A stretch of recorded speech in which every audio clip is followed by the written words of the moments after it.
The gym at Camp Pendleton throbbed with the low hum of exertion. Steel clanged, echoing off concrete walls, punctuated by the sharp hiss of kettlebells and the muffled grunts of Marines pushing themselves to exhaustion. Sunlight cut through the dusty windows in golden beams, illuminating floating particles that glittered like embers. Amid the chaos, in the corner near the punching bags, an older man moved methodically, wrapping tape around his scarred knuckles. He moved with quiet precision, each movement deliberate, his body lean but still strong. His hoodie was worn, faded, a faint Marine Corps insignia on the chest. His hair, silver and cropped short, suggested decades of experience. His arms, however, told a story far deeper than any uniform. They were covered in tattoos, thick, vivid and sprawling, a map of memory inked in skin. Most of the younger Marines gave him a wide berth. Nobody really knew him. He was Reeves, that was it. Some said he had been in countless operations. Others whispered he had survived things no one could imagine. Reeves never explained, never shared, never smiled. He simply existed like a storm brewing quietly in the corner. That afternoon, the gym had a rare visitor, Petty Officer Travis Granger, a Navy SEAL whose reputation preceded him. At 27, Travis had the kind of cocky swagger that came from years of surviving impossible missions. He walked past the racks, eyes scanning the gym, until they landed on Reeves. And then, without hesitation, he stepped close, towering over the old man with a grin that bordered on arrogance. "Why so many tattoos, old man?" he asked, loud enough that the clanging of weights seemed to pause. The room stilled. Conversations died mid-sentence. Even the veteran instructors lifted their eyes, sensing a crack in the usual gym hierarchy. Travis didn't usually ask questions he didn't want answered, but the tattoos fascinated him. They were bold, intricate, sprawling. They covered Reeves' arms entirely, creeping onto his shoulders, disappearing under the hoodie sleeves. Names, dates, coordinates, cryptic symbols, a tapestry of life and loss. Reeves looked up slowly. For a moment his expression was unreadable, a stone wall behind steel eyes. His gaze caught Travis and held it. Something in that look made even the fearless SEAL hesitate. "Son," Reeves said quietly, his voice low but calm, carrying the weight of decades, "you don't want the answer to that question." But Travis leaned closer, the smirk still playing across his face. "Try me," he said, almost teasingly. He was used to pushing limits. This was what he did. The old man's eyes flickered, and for the first time a shadow crossed his stoic face. He rolled up one sleeve slowly, deliberately, revealing a tattoo that froze the gym in place. It wasn't just the quality of the art. It was the weight of the story etched into the skin. A name, a date, coordinates that Travis recognized instantly. His heart skipped. They were from a mission that was classified, buried deep in government files, spoken of only in whispers. A mission that the world wasn't supposed to know existed. Travis felt a chill run down his spine. Before he could form a question, Reeves' voice cut through the tense silence. "She saved my life," Reeves said softly, "and I buried her myself." The room went still. Everyone stopped moving, suspended in the thick, almost tangible tension of the moment. Even the youngest recruits instinctively understood. This was a story heavy with sacrifice, pain, and memory. Travis' mouth went dry. Who was she? "She was my radio operator," Reeves said. 22 years old, smart, fearless, braver than any of us. His voice was calm, but it carried a tremor beneath the surface, a hint of old wounds reopening. He paused, looking down at the tattoo as though it were a window into a past no one should revisit. "We were ambushed 40 miles behind enemy lines. I took 2 rounds to the chest. She dragged me across shale and frozen earth for 3 hours. 3 hours while the enemy fired overhead, bullets cutting the air like angry knives. She got me to cover. And when the enemy caught up to us, she stood between me and them." The weight of those words hung in the air. Travis felt the air tighten around his lungs. This wasn't a story. This was real, painful, brutal. "I only heard 1 gunshot when she fell," Reeves said. His jaw tightened. The gym felt impossibly silent. A barbell dropped somewhere in the distance, sounding like a cannon in the quiet. Reeves exhaled slowly, eyes locked on the tattoo. "This one hurts the most," he said. Travis swallowed hard. Why do you have it inked?" Reeves looked at him then, the silver of his hair catching the sunlight, a shadow of a smile flickering for the briefest moment.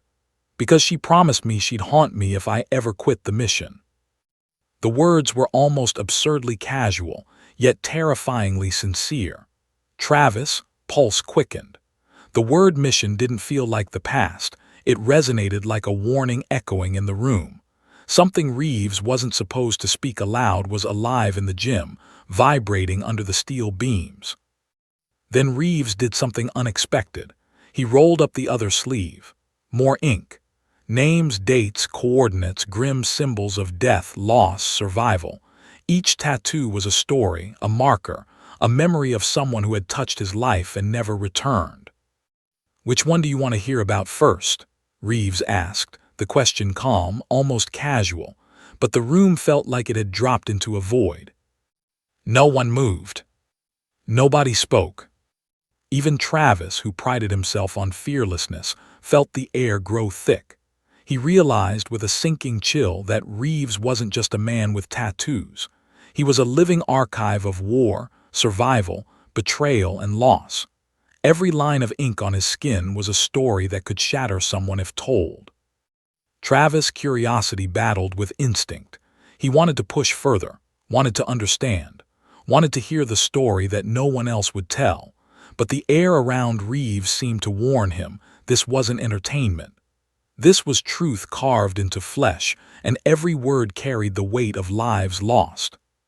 Finally, Travis whispered almost involuntarily, "Tell me, please." Reeves' eyes softened, just slightly, just enough to reveal that there was a human behind the scars, behind the tattoos, behind the stoic exterior. "You've got courage," he said, "or stupidity. Sometimes it's hard to tell the difference." And with that, he leaned back against the bench. The sun streamed across his arms, illuminating the ink in a way that made the room seem almost sacred. The gym, once filled with noise and chaos, now felt like a chapel of memory, a shrine of sacrifice, a place where time slowed, waiting for Reeves to begin. He tapped a tattoo gently, a name etched in black along his forearm. "This one," he said, voice low, deliberate, "is where it all began." The name was one Travis recognized. Not from books, not from news, something deeper, something classified. His chest tightened. He realized he was standing at the threshold of a story that should have remained buried. Before he could speak, Reeves exhaled, and the words fell like a hammer. "She saved me, and then I failed her." The weight of that sentence was enough to silence every person in the room. Even the older instructors, even the burly Marines, even Travis, who thought he had seen everything, felt the cold hand of reality grip them. And then Reeves leaned forward slightly, eyes dark, voice steady, voice heavy with unspoken decades. "Son, this is just the beginning." The room froze.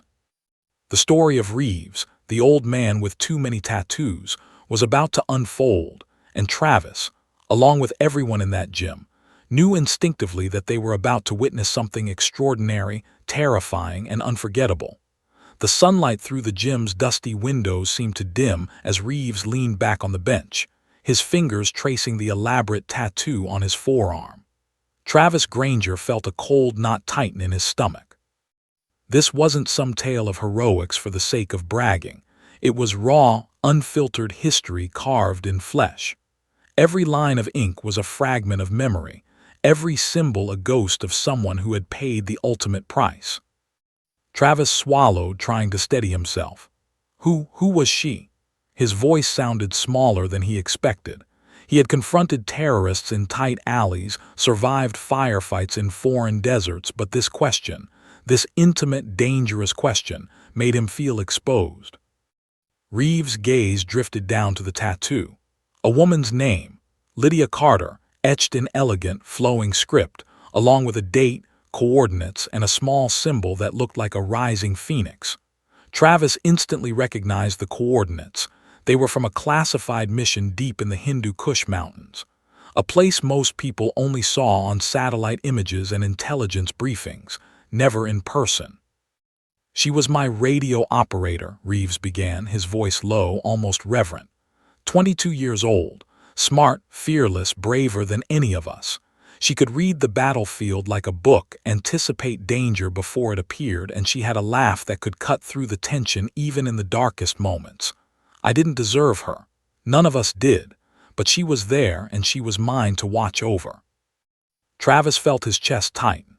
He had met many Marines, many SEALs, many soldiers who claimed heroism, but Reeves' voice carried something different, a raw, unfiltered pain that no training could steel against. "We were ambushed," Reeves continued, his eyes narrowing at the memory. 40 miles behind enemy lines, terrain like jagged teeth, rocks slicing at our boots, snow that cut into our skin. I took 2 rounds to the chest within minutes of contact. I couldn't breathe, I couldn't move, and his jaw tightened. She dragged me across shale, through freezing mud under gunfire for 3 hours. 3 hours of crawling, stumbling, pulling me from death's edge, all while bullets sang above us like angry ghosts. Travis's fists clenched. He could almost feel the weight of that mountain air, the sting of cold, the panic of being hunted by invisible enemies. This was not a story told in bars or classrooms. This was survival hammered into reality. "She got me to cover," Reeves said, voice dropping even lower, almost a whisper, "and when the enemy reached us, she stood between me and them." He paused, closing his eyes for a fraction of a second. "I only heard one gunshot when she fell. Only one." The gym seemed to hold its breath.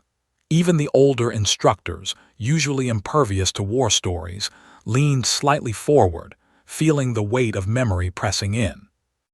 "This tattoo," Reeves said, pointing to the name etched on his forearm, "isn't just ink, it's a debt, a promise I made to her." His voice cracked just slightly. "She promised me before she went down that if I ever quit, if I ever abandoned my brothers or my mission, she'd haunt me, and I never doubted it, not for a second." Travis swallowed hard. The silence in the gym was thick, almost tangible. The other Marines glanced between Reeves and Travis, sensing that the story had crossed some invisible line between history and legend, between life and death. "And that," Reeves continued, "is not the part that breaks me every day.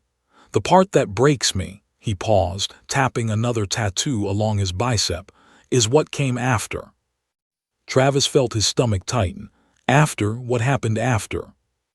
Reeves leaned forward, resting his elbows on his knees. He let out a long breath, the kind that seemed to carry decades of regret and memories too heavy to name. "We were pinned down for hours. The enemy had reinforcements, mortars, and yet in the chaos she kept fighting, covering me, guiding us, staying alive long enough for the rest of the squad to escape. And then," his voice faltered, "then she was gone." A shiver ran through Travis. He had faced ambushes, firefights, and even combat fatalities, but Reeves' delivery made it visceral, intimate. The human cost of war suddenly became unbearably real, inked permanently on the skin of a man who had lived to carry it. Travis asked quietly, almost ashamed of his own fear, Why get it tattooed?" Reeves' eyes locked on Travis. "Because promises matter," he said simply. "Because some debts are carried in blood and some in ink. Because I survived and she didn't. And every day I look at that name, that date, those coordinates, I remember why I keep moving, why I keep fighting, why I will not quit." He rolled up the other sleeve, revealing a cascade of additional tattoos, symbols, names, coordinates, dates. Each one represented someone, a mission, a survivor, a casualty. Some were vibrant, full of color. Some were dark and jagged, almost like scars. "Which one do you want to hear about first?" Reeves asked quietly, almost gently. The question was casual, but the tension in the gym was palpable. Nobody wanted to answer, and yet everyone felt compelled to listen. Travis blinked, his throat tight. I want to hear it all," he said. His voice shook, betraying the awe, fear, and curiosity building inside him.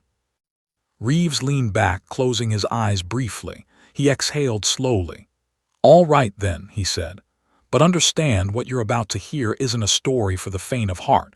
It isn't glory. It isn't heroics. It's survival. It's guilt. It's the weight of lives I've carried for decades, the shadows that never leave. And it begins with Lydia." He tapped the tattoo gently, his eyes tracing the ink as if he could see her alive in the contours. "She saved me that day, pulled me from death, and I survived because of her. But I also failed her in ways I'm still paying for, every day, every hour, every breath." Travis leaned forward. How did you survive?" Reeves smiled faintly, a ghost of humor that didn't quite reach his eyes. "Some things, you survive because someone else does what they must. Some things, you survive because you are stubborn as hell. And some things, you survive because you carry the memory of the ones who didn't make it." He looked directly at Travis, the lines of his face hardening. "And that, son, is why these tattoos exist. Each one is a memory, a warning, a debt. You think they're decoration. You think they're stories, but each one is a promise to survive, to honor, and to never forget." Travis swallowed again, feeling the chill of the story's gravity. His pulse raced. He had fought, killed, survived, and seen friends die. But Reeves carried all of that on his skin. Every mission, every casualty, every ghost etched into living flesh. Then Reeves' eyes flicked toward the wall-mounted clock. The gym's chaotic rhythm resumed around them. Weights dropped, trainers barked instructions, Marines ran drills.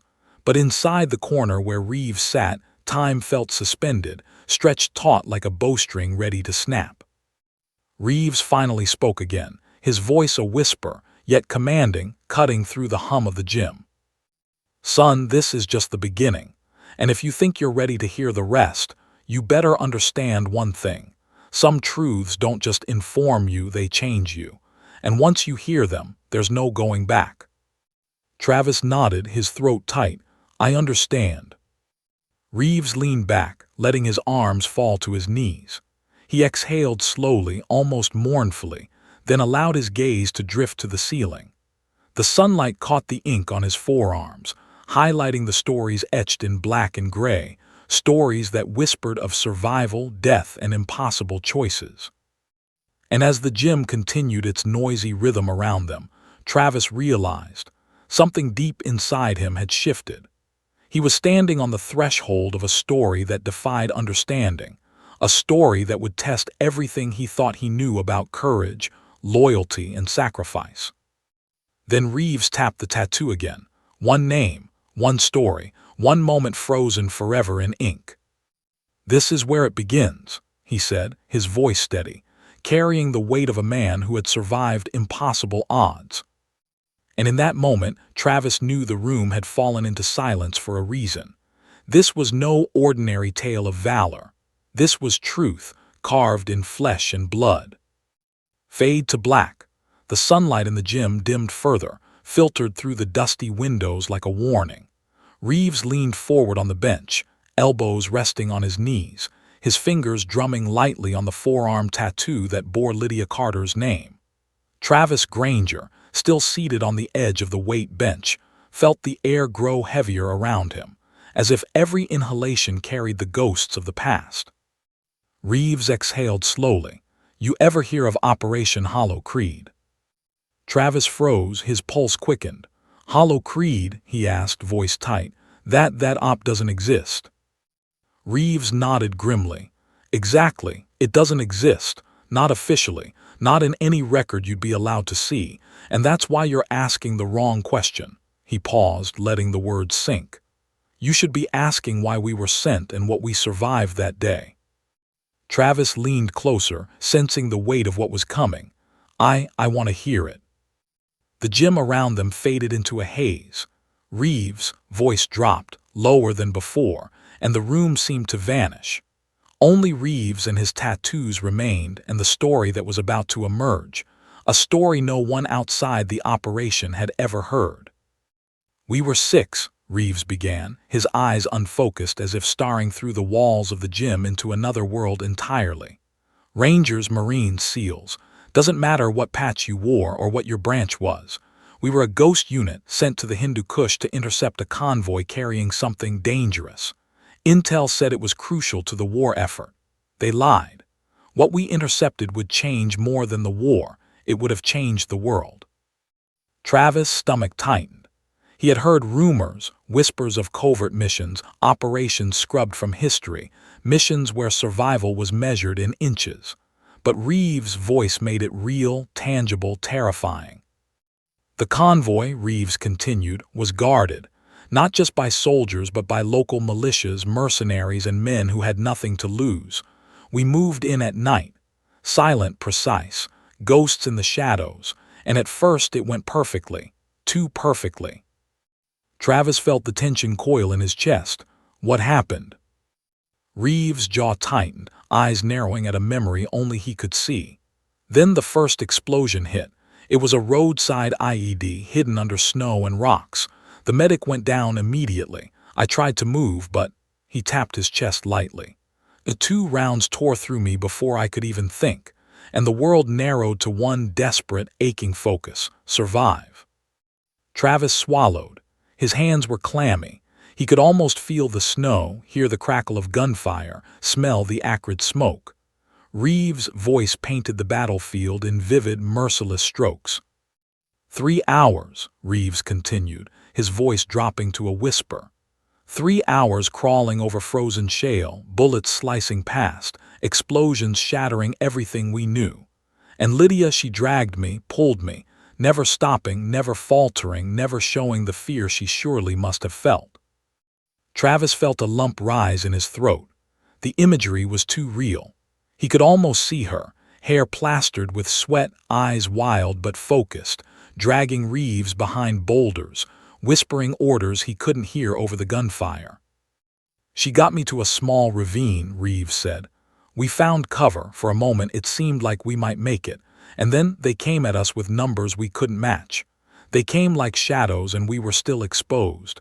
Lydia stood. She made a choice. She faced them. And when she fell, I was still alive, but only barely. Reeves' voice broke slightly. He tapped the tattoo again, almost reverently. I only know one gunshot was fired. That's all I ever heard, and that's all I'll ever remember of her death. The room felt impossibly still.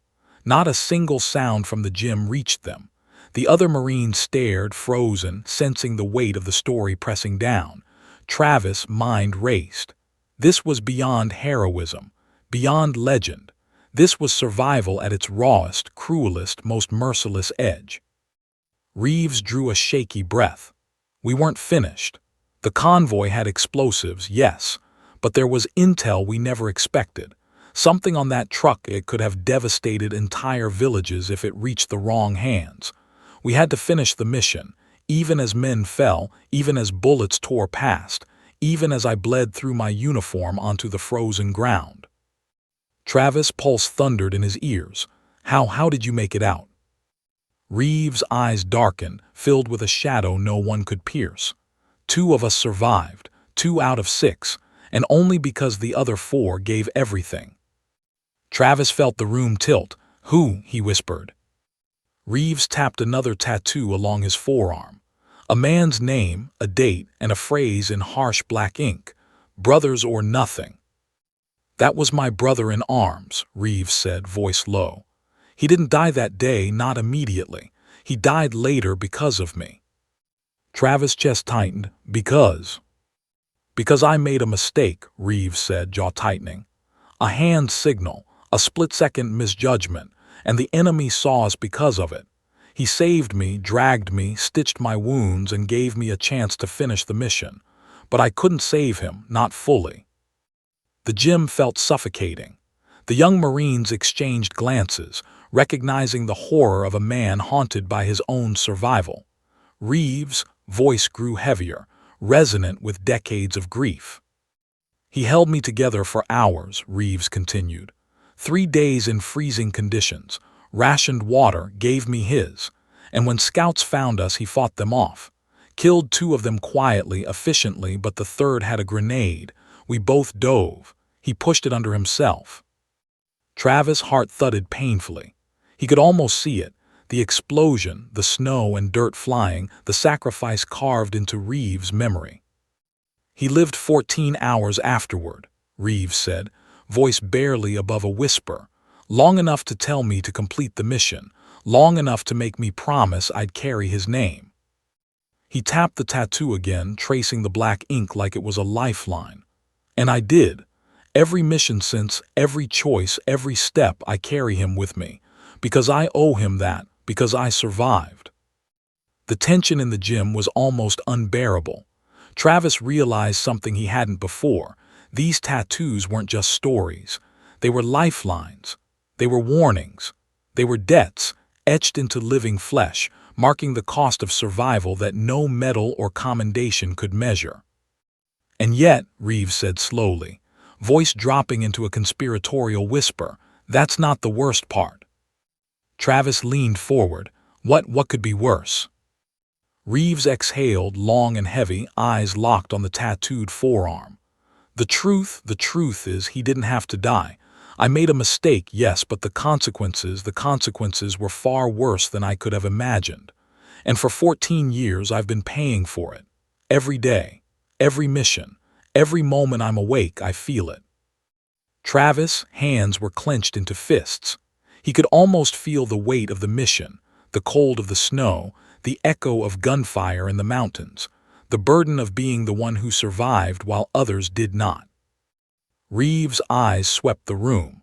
The young Marines, the seasoned instructors, even Travis, everyone felt the invisible chain of the past pressing on them, suffocating, unyielding. And that, Reeves said finally, voice low and grave, is why these tattoos exist. They're not art. They're not decoration. They're debts, promises, memories, warnings. Each one tells a story I will carry until my last breath. Travis swallowed hard. I understand, he whispered. Reeves tapped the tattoo again gently. Good, because this is just the beginning, and what comes next will test more than your courage. It will test your understanding of loyalty, of sacrifice, and of the cost of surviving when those around you did not. The gym resumed its chaotic rhythm around them, but inside the corner where Reeves sat, time felt suspended. The outside world had vanished. Only the story existed. Only the weight of memory and survival pressed down, heavy and unrelenting. Reeves leaned back, closing his eyes briefly, letting the silence speak. Travis realized, with a chill he could not shake, that he was witnessing the prelude to a story that could not be forgotten, that could never be repeated, and that could shatter anyone unprepared to hear it. Then Reeves' hand traced a small cluster of coordinates inked near his wrist. A subtle smile crossed his lips, almost imperceptible. And now, he said, voice steady, we move to the next chapter, but be warned, it doesn't get easier. Fade to black. The gym around them had resumed its usual chaos. Barbells clanged, trainers barked, recruits shouted commands. But in the corner where Reeves sat, the air was heavy, almost suffocating, as though time itself had stopped. Travis Granger could feel it. The story had left the battlefield, but the battle was far from over. Reeves' eyes, shadowed with decades of memory, fixed on a tattoo of a name he had already mentioned. A man who had survived alongside him, only to be lost because of one split-second mistake. We escaped the valley, Reeves began, voice low, measured, carrying the weight of every step, every heartbeat. Barely. My leg was torn open, shrapnel, ice, and blood mixed into a slurry that burned. He dragged me over rocks, snow, frozen rivers, across the terrain that would have killed a lesser man. We found an abandoned outpost, a concrete skeleton half buried in snow. Travis leaned forward, sensing the shift. This was no longer about ink or memory. It was survival on the edge of human endurance. For 3 days, Reeves continued, he rationed water, gave me his, stitched my wounds, talked me through the pain, whispered encouragements I couldn't hear over the pounding of my own heartbeat. Every time I drifted toward unconsciousness, he pulled me back. Every time I doubted, he reminded me of the mission. He was the one keeping both of us alive. A silence fell over the gym. Even the younger Marines, normally impervious to emotion, felt the tension tighten their chests. Reeves' words painted the landscape so vividly that Travis could almost see it.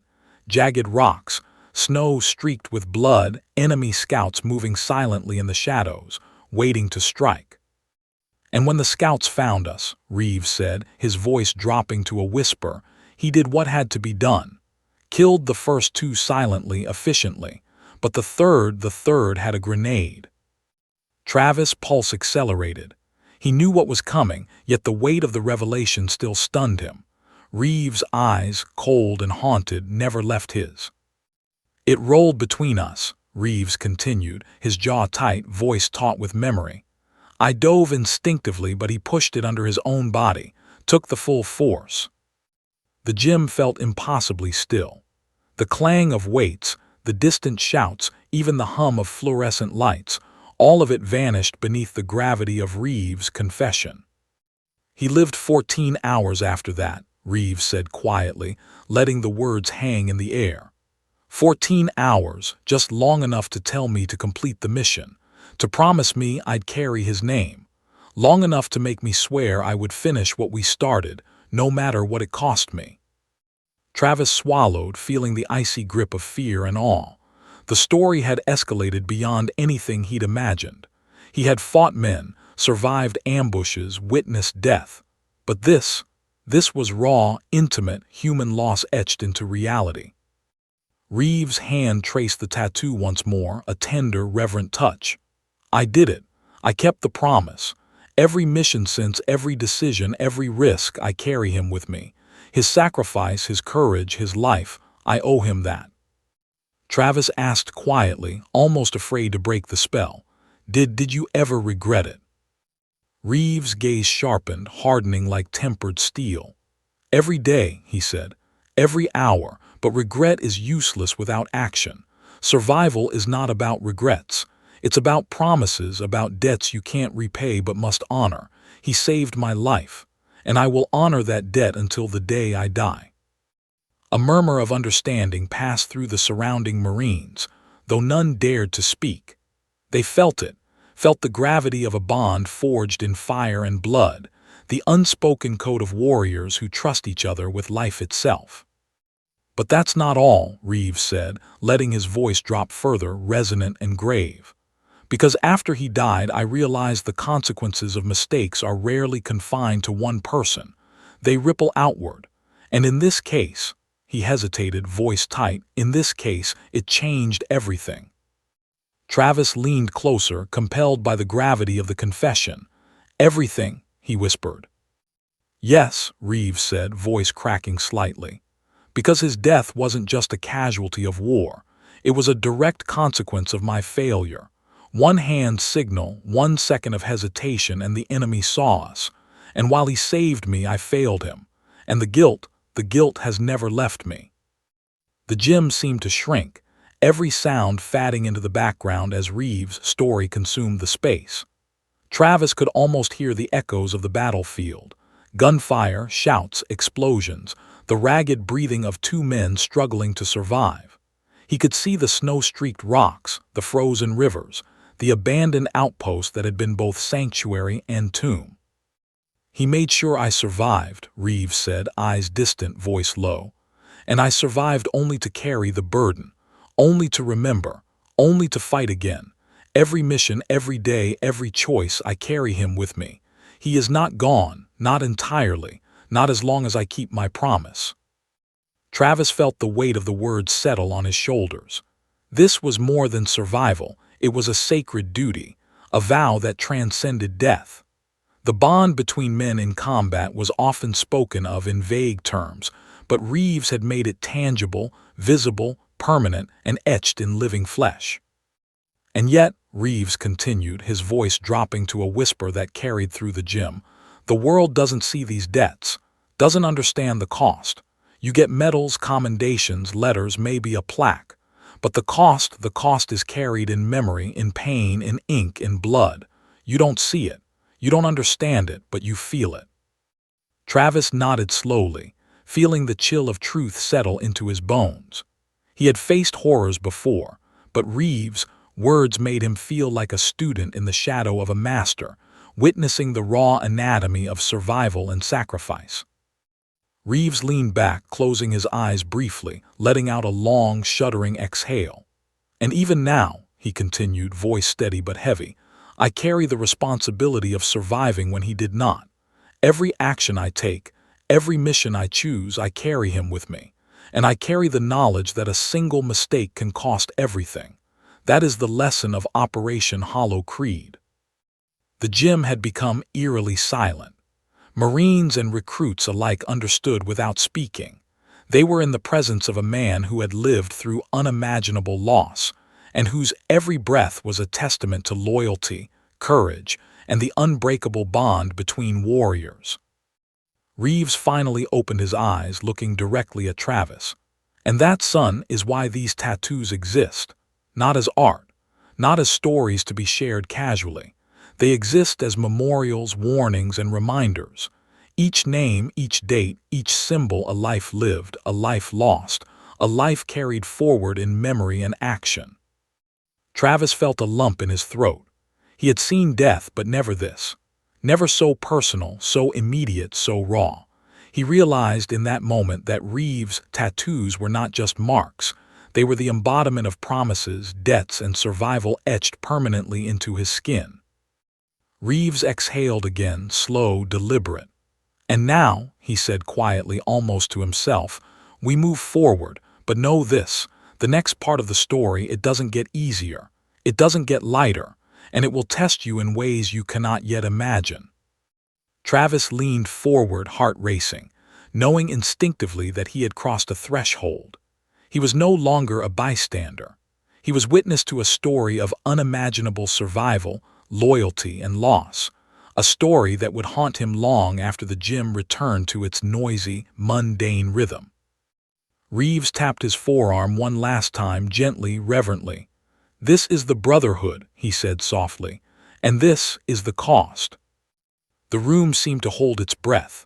Outside, sunlight waned, the golden haze of afternoon giving way to shadow. But in that corner, in that moment, the weight of the past pressed down like snow on a mountain, unyielding, silent, and impossible to ignore. Fade to black. The gym's clanging and shouting had faded into an almost surreal backdrop for Travis. Reeves sat quietly, tracing the lines of ink on his forearm as if they were a map of every choice, every consequence, every life he had touched and lost. His eyes, silver and unwavering, scanned the tattoos one by one, lingering on one that seemed different. Travis noticed it immediately. It wasn't a name, a date, or a symbol he could decipher.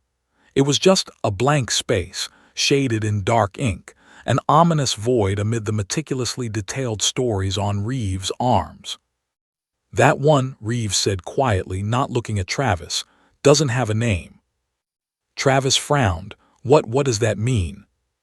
Reeves finally looked up, and for the first time his gaze was almost accusatory, as though he were weighing Travis' soul. "It's the one I can't memorialize, the one I can't honor, the one that haunts me in ways the others don't." Travis felt a chill. He had followed the story so far, Lydia Carter, the surviving comrade, the impossible mission, but this felt like a crossing of a line he wasn't prepared to see. You killed someone?" he asked quietly. Reeves exhaled, long and deliberate.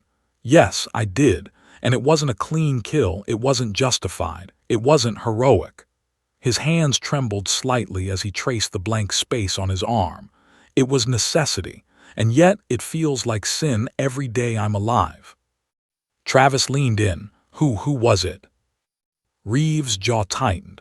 "I can't tell you that, not yet. The world isn't ready to hear it. And honestly, I might never be able to forgive myself. He was a soldier, but he betrayed us. And I had to act. 1 second, 1 moment, and everything changed." The gym seemed impossibly still. Every other sound, the clanging weights, the shouted commands, the pounding footsteps, faded to nothing. Travis felt like he was holding his breath in a frozen room where the past and present collided. I was left with a choice, Reeves continued, voice taut with the weight of memory. Save the mission and risk more lives, or let him live and risk everything we'd worked for. I made the call, and I carried it out. Travis swallowed hard, feeling the cold, unflinching gravity of the moment. He had faced impossible choices before, but Reeves' decision wasn't about tactics or strategy. It was moral, intimate, and irreversible. I don't remember what his face looked like when I did it, Reeves said, his voice dropping to a whisper. I blocked it out, but the moment I pulled the trigger, I felt every life I had ever failed flash before me. Every brother, every mission, every promise. And I realized some debts can't be repaid. Some ghosts you carry forever.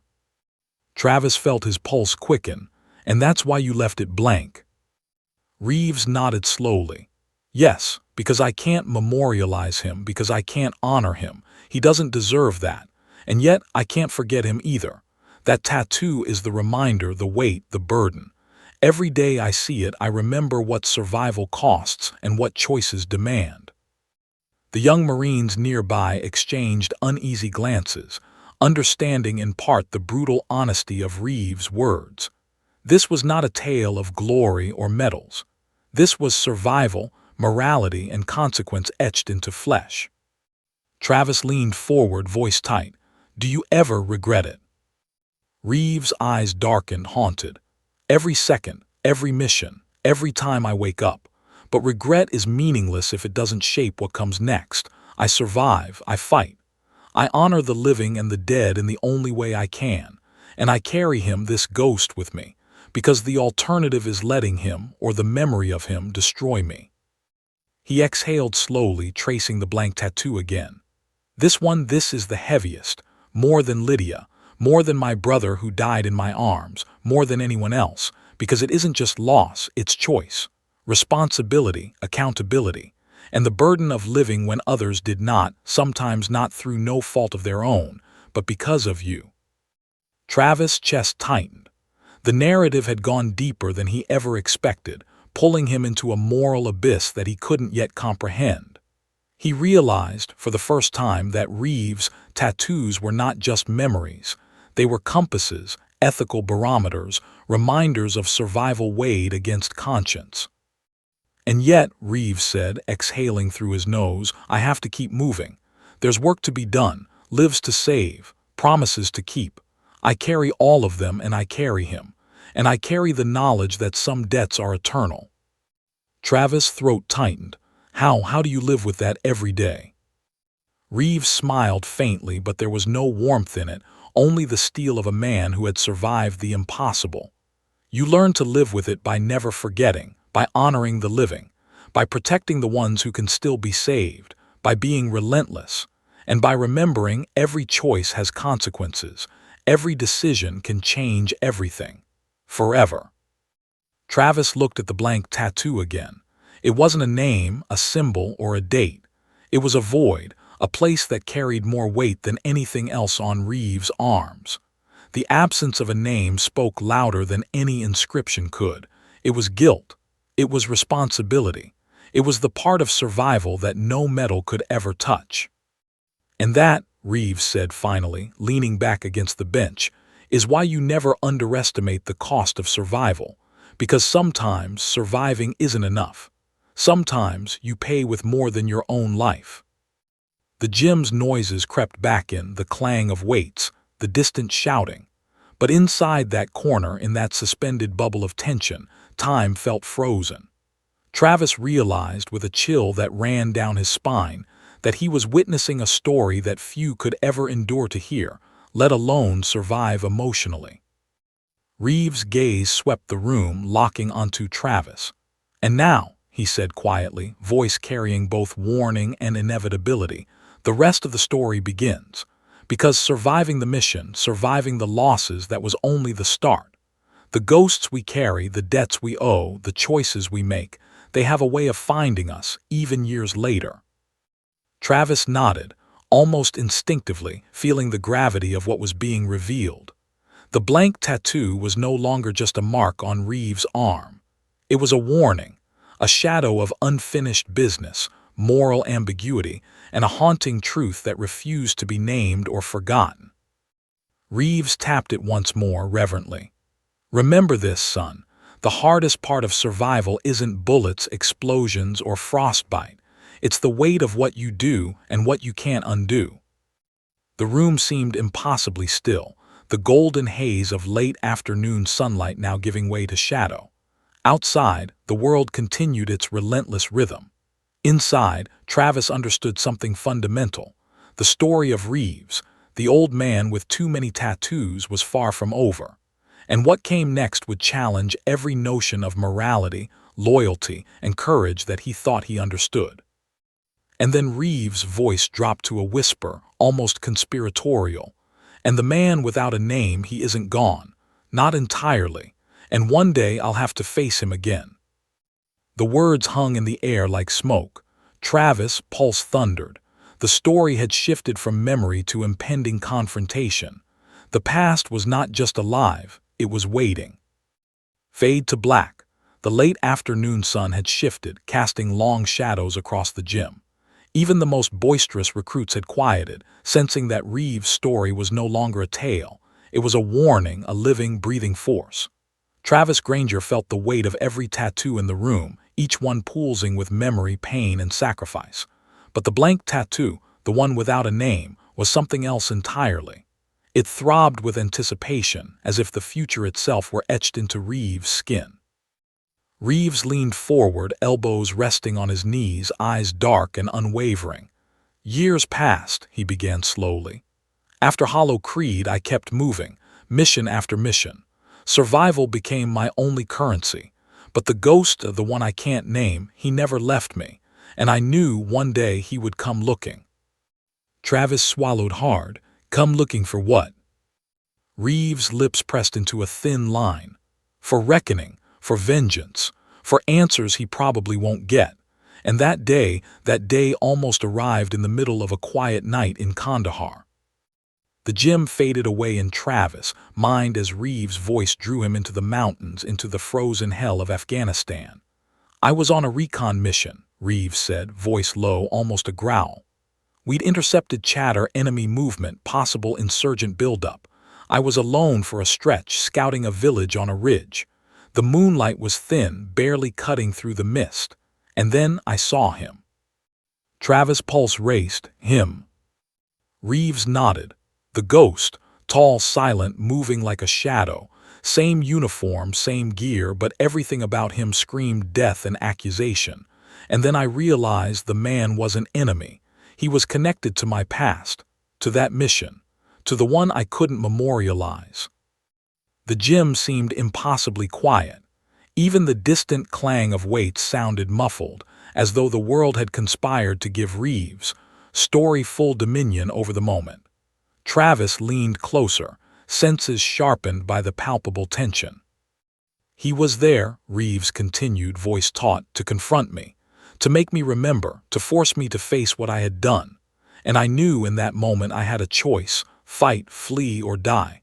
And I also knew I couldn't run anymore." Travis' fists clenched. He could almost feel the cold Afghan wind, the jagged rocks cutting into skin, the tension of being hunted while carrying the weight of decades of guilt.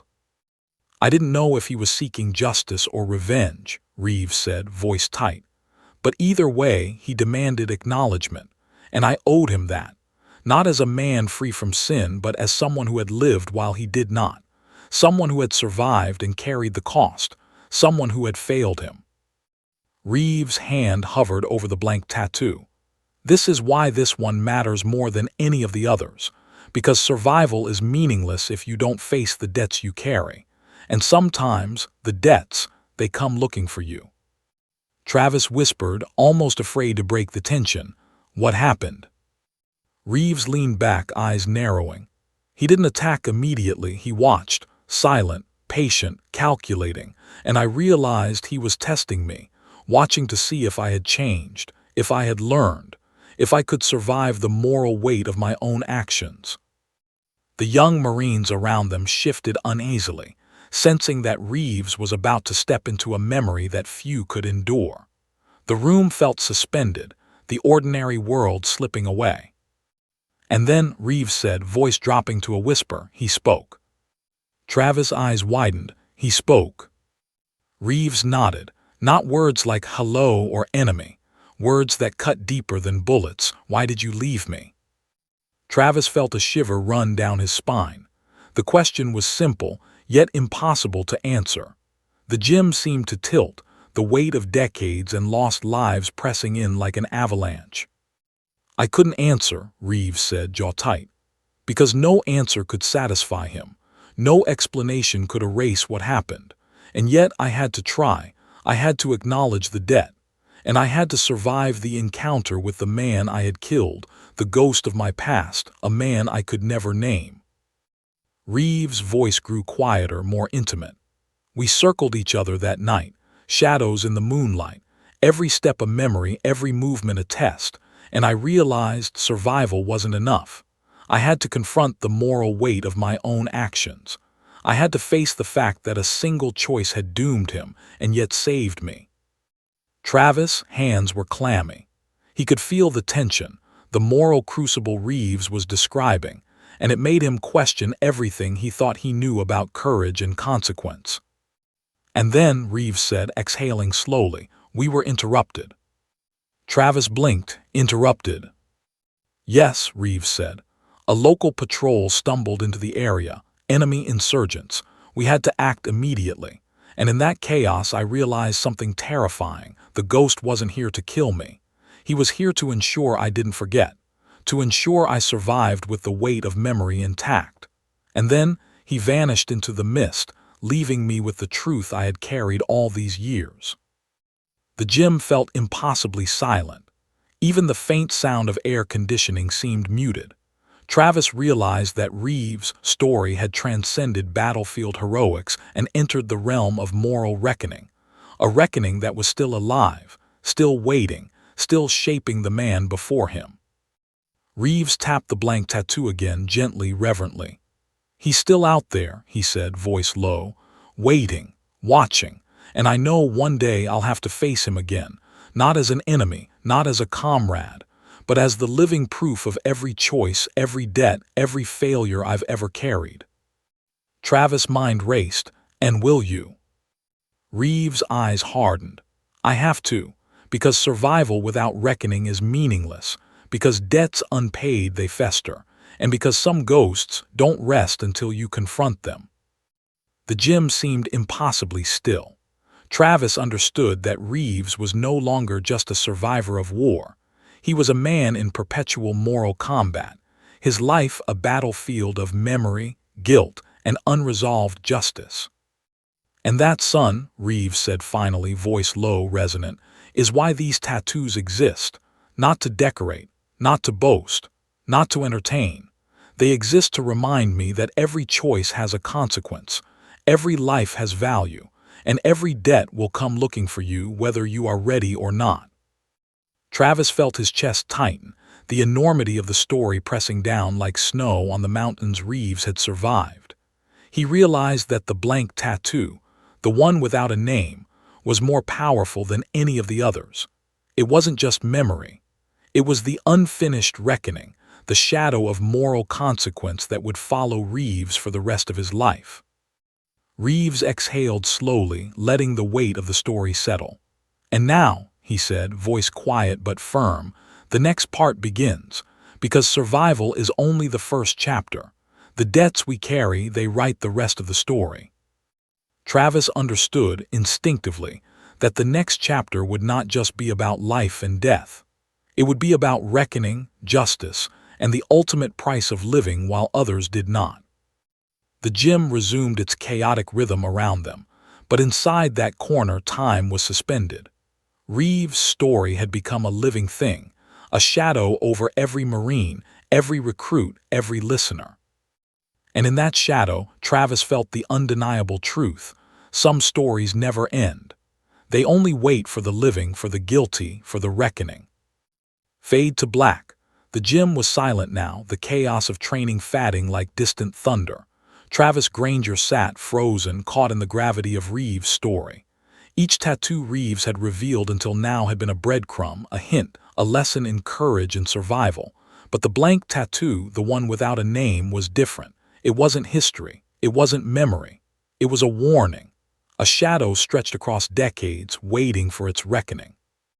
Reeves leaned back, eyes narrowed, voice low and deliberate. The ghost, the nameless man, he found me again. Years later. Not in the mountains this time, not in the cold, distant hills of Afghanistan. He found me in the States, in the place I thought was safe. The one place I had convinced myself no past could reach. Travis' pulse quickened. Here in America. Yes, Reeves said, voice taut. Safe is an illusion. I was in Virginia at a small tactical training facility. Quiet, routine. And then I noticed him, a figure in the distance, watching. No uniform, no insignia. Just the same eyes I remembered from the mountains. Cold, accusatory, unforgiving. Travis leaned forward. Did you confront him? Reeves shook his head slowly. Not at first. I watched. I waited. I studied him as he studied me.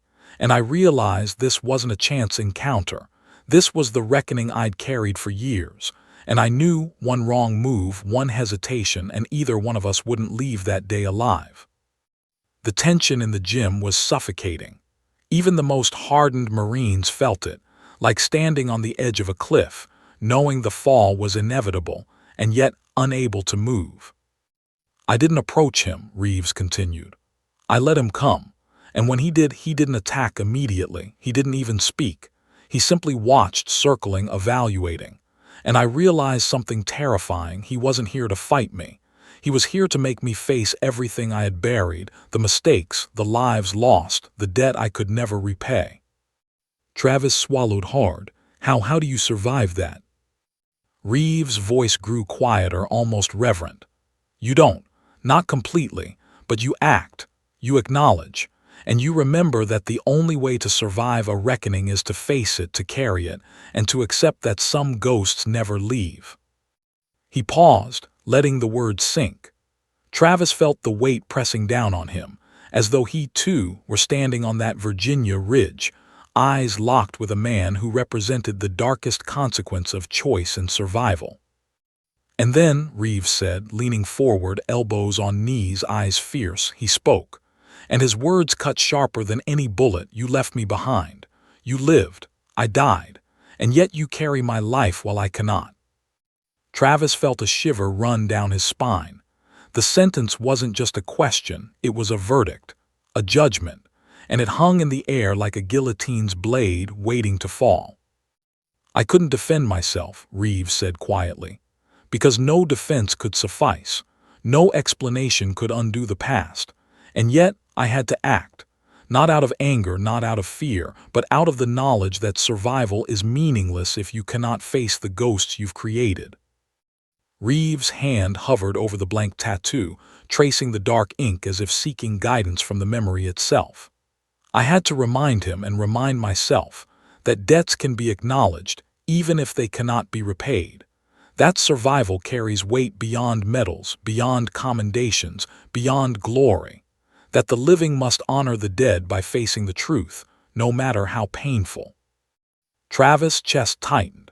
He felt as though he were in the room with Reeves in Virginia, shadows and cold wind pressing down, standing opposite the nameless man, witnessing a confrontation that could change everything. And then, Reeves continued, voice dropping, he did something I never expected. He attacked, not with weapons, not with violence, with memory, with accusations, with the truth I had avoided for years. He forced me to relive every second, every choice, every life I had affected, and every failure I had carried. Travis swallowed, heart pounding. Memory, can it hurt like that? Reeves nodded slowly. Worse, because memory doesn't bleed, memory doesn't heal, memory stays with you, and when it attacks, it leaves scars deeper than any bullet could. And for hours, we faced each other like that. Silent combatants, not enemies, not allies. Two men trapped in the consequences of one moment. The gym seemed impossibly quiet. Every trainee, every Marine, Every instructor felt the gravity of Reeves' words. This was no longer a story of combat or survival. It was a story of moral reckoning, a living lesson in consequence that defied ordinary understanding. And then, Reeves said, voice steady, I made the choice I had avoided for 14 years. I spoke. I admitted my mistakes. I took responsibility. I acknowledged the debt. And slowly the tension eased. Not completely, not fully, but enough for both of us to survive the encounter. Travis exhaled, feeling relief and awe simultaneously. And did he forgive you? Reeves shook his head. Forgiveness wasn't the point. Understanding wasn't even the goal. The point was acknowledgement, recognition, and the knowledge that some debts can't be repaid, only carried, that the living must bear the weight and the dead must be remembered even if they cannot be honored. Reeves' eyes swept the room, locking on Travis. And that, son, is the lesson. The blank tattoo isn't empty. It's full of consequences, full of judgment, full of survival weighed against morality, and it will follow me until my last breath. Travis' hands were clenched, his mind racing. He could almost see it. Reeves and the nameless man, two figures in the shadowed Virginia night, circling, facing the past, acknowledging the debts, carrying the scars. He understood now tattoos were more than memory. They were reminders, moral compasses, warnings. Reeves exhaled slowly, the weight of decades in a single breath. And now, he said, voice quiet but unwavering, the reckoning is not over. The ghost will always be there, watching, waiting, ensuring I never forget, and I will never stop carrying him because survival without facing consequences isn't survival at all. The gym remained silent. Travis realized he had witnessed more than a story. He had witnessed a moral battle, a confrontation with the consequences of choice, and a lesson in humanity that could not be taught in books, classrooms, or medals. Reeves' hand hovered over the blank tattoo one last time. And that, he said, voice low and reverent, is why we carry our debts, our mistakes, and our ghosts, and why some stories never truly end. Travis exhaled slowly, feeling the weight of truth settle around him. Some debts could never be repaid, some ghosts could never rest, and some stories were carried forever, etched in flesh and memory. Fade to black. The gym had quieted almost completely. The air felt heavy, saturated with decades of memory, sacrifice, and moral reckoning. Travis Granger sat frozen, trying to process the journey Reeves had just taken him on. Each tattoo on Reeves' arms had been a story. Each mark had carried the weight of a life, a mission, or a choice.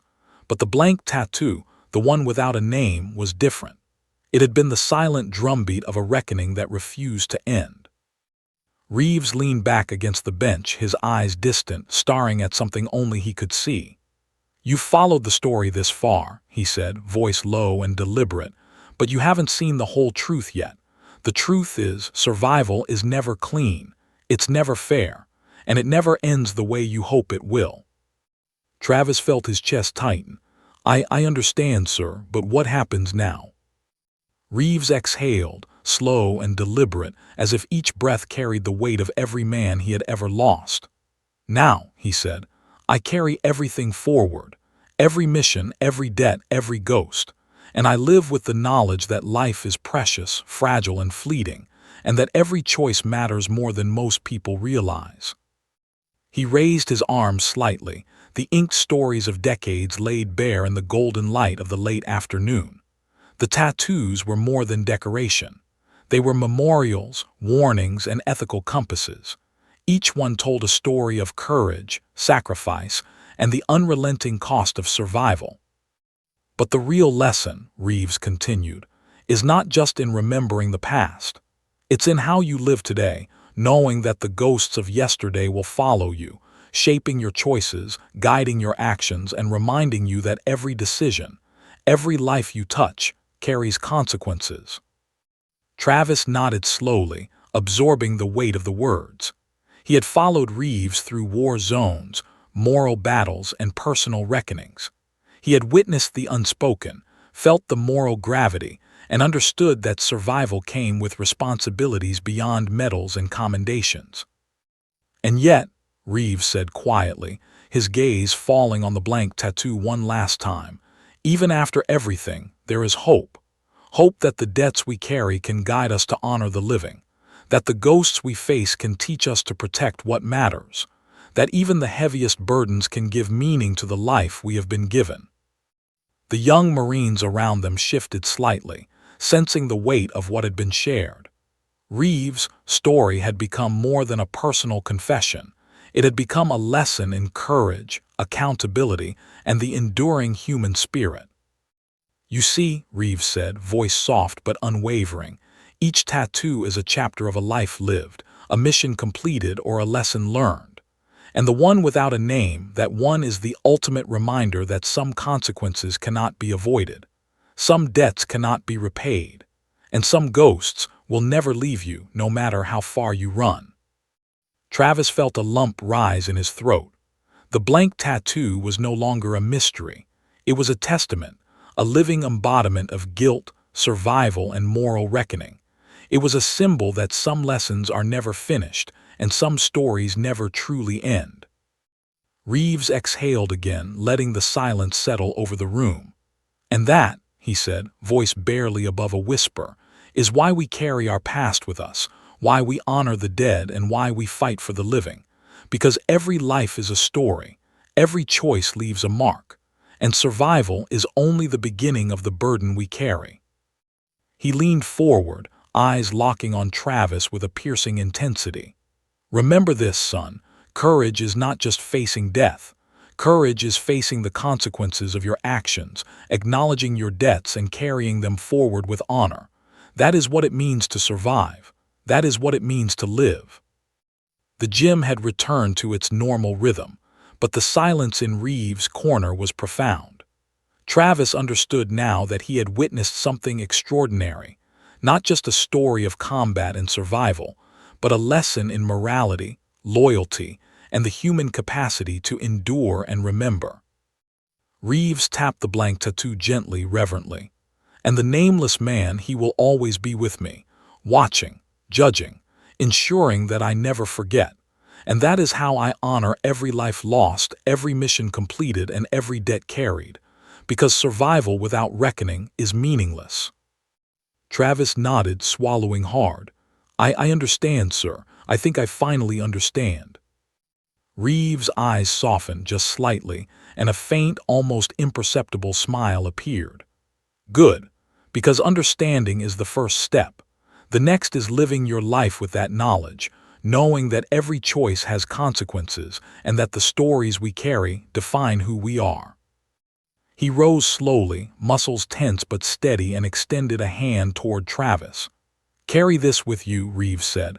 "Not the tattoos, not the battles, not the missions. Carry the lessons, the debts, the recognition that life is precious and survival is a gift and a responsibility." Travis took his hand, gripping it firmly. He felt the weight of history, sacrifice, and moral reckoning in that handshake, and he understood that he had been given more than a story. He had been given a guide for life. "And remember," Reeves added quietly, eyes scanning the gym, "the ghosts of the past are never truly gone. They follow us, shaping our choices, reminding us of our debts, and urging us to honor the lives we have touched. Carry that knowledge well, and never forget what survival really costs." Travis exhaled slowly, a mixture of awe, fear, and understanding washing over him. Reeves' story had been harrowing, morally complex, and brutally honest. It had revealed the cost of survival, the weight of debt, and the enduring presence of ghosts, both literal and figurative. Reeves turned away, his tattoos gleaming in the late sunlight, a living map of memory, sacrifice, and moral reckoning. He walked toward the exit of the gym, each step deliberate, each movement a testament to the lives he had carried, the debts he had honored, and the ghosts he would never escape. Travis watched him go, feeling a profound mixture of admiration, respect, and fear. He understood now that survival was not just about living through danger. It was about facing the moral and emotional consequences of every choice, every action, and every life touched. And as Reeves disappeared into the fading light, Travis knew one thing with certainty. The stories etched in ink, the debts carried in memory, and the ghosts that haunted the living would stay with him forever. The gym returned to its normal rhythm, but the silence in Travis' mind remained. The story was over, yet it was never really over. Reeves' lessons, his debts, his ghosts, and his tattoos would follow Travis, shaping the way he lived, fought, and survived. Some debts can never be repaid, some ghosts never rest, and some stories last forever. Fade to black.